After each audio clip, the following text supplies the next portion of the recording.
মিরপুর টেস্টের তৃতীয় সেশনে ১৯.৩ ওভারের বেশি খেলা হলো না। 50 হাঁকালেন মুমিনুল হক এবং নাজমুল হোসেন শান্ত। এর মধ্যে দিন শেষ হওয়ার আগেই টিকে রইলেন শান্ত। বিদায় নিলেন মুমিনুল। 3 উইকেট হারিয়ে 152 রান তুলে চতুর্থ দিনের খেলা শেষ করেছে বাংলাদেশ। লিড এখন 179 রান।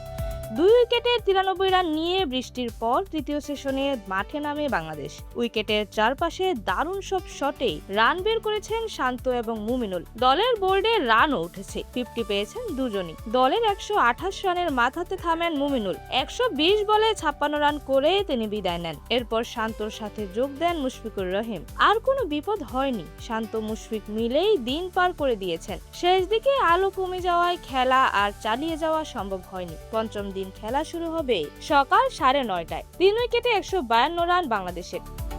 105 বলে 58 রান করে টিকে আছেন শান্ত। মুশফিক অপরাজিত আছেন 31 বলে 16 রান করে। এর আগে দিনের শুরুতে বিনা উইকেটে 7 রান নিয়ে চতুর্থ দিনের খেলা শুরু করেছিল বাংলাদেশ। দুই ওপেনার মাহমুদুল হাসান জয় এবং সাদমান ইসলাম বেশিক্ষণ টেকেননি। 26 বলে 5 রান করে দলের 15 রানের মাথাতে বিদায় নিয়েছেন জয়। সাদমান থামেন দলের 23 রানের মাথাতে। 22 বলে করেছেন 10 রান। দুই ওপেনারের বিদায়ের পর ক্রিজে নামেন মুমিনুল হক এবং নাজমুল হোসেন শান্ত। ঠান্ডা মাথার ব্যাটিংয়ে পরিস্থিতি সামলেছেন দুজন। তাদের ব্যাটে ভর করেই 2 উইকেটে 93 রান নিয়ে লাঞ্চে যায় বাংলাদেশ। পরে বৃষ্টিতে ভেসে যায় দ্বিতীয় সেশনের খেলা। পাকিস্তানের হয়ে একটি করে উইকেট নিয়েছেন শাহিন শাহ আফ্রিদি, মোহাম্মদ আব্বাস এবং হাসান আলী।